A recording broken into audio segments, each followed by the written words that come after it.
So related to that, you spoke about how this is an effort to close, this is part of an effort to close Guantanamo Bay. Can you talk about how, with this announcement, how far off you think that day is?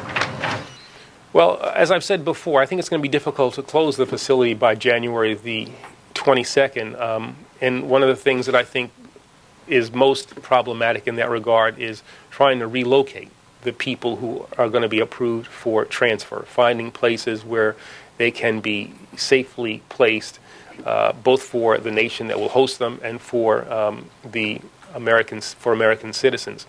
I'm not sure we're going to be able to complete that process by January the 22nd, though we are constantly in the process of trying to do exactly that. For the detainees that will be brought to U.S. soil, can you give us a sense of, are they going to be distributed through federal prisons throughout the country? Will there be one central location? Could you give us a sense of how that will play out? My expectation is that they will be housed, as all defendants are, near the places where the trials will occur. How soon do you think charges will be filed against these five? I think that's hard to say. We will seek to bring these indictments as quickly as we can. We'll obviously have to follow the laws that have been passed by Congress with regard to notifications, the 45-day waiting period.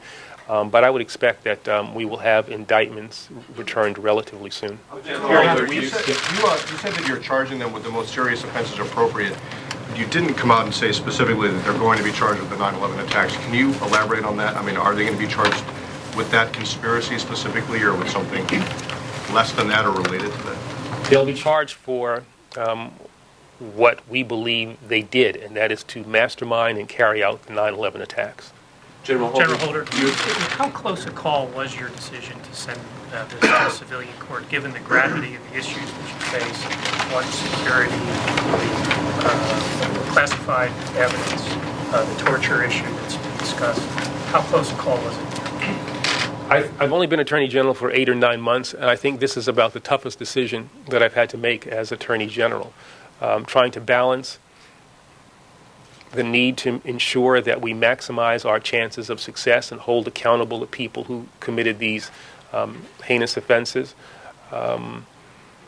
while at the same time adhering to what I think has been a guide for this administration, adherence to the rule of law, balancing all those factors, taking into account the desires of the victims, trying to protect classified information, taking all these things into account.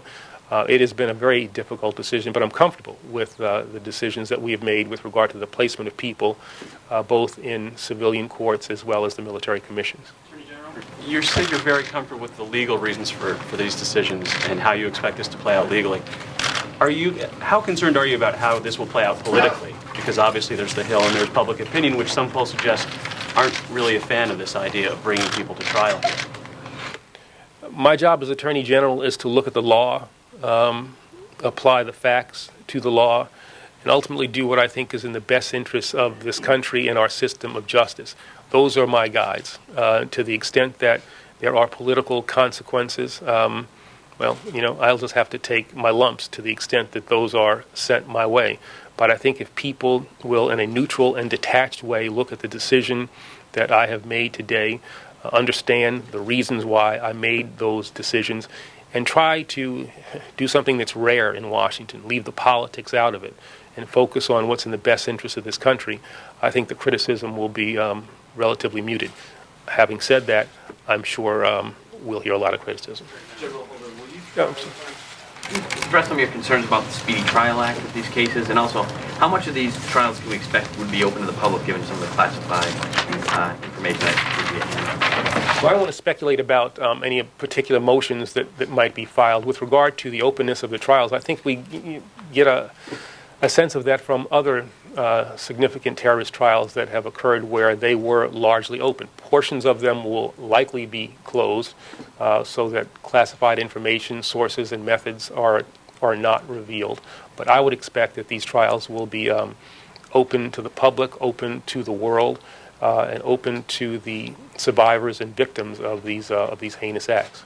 Last question. Will you try these suspects together or separately, and do you think they can get a fair trial in New York?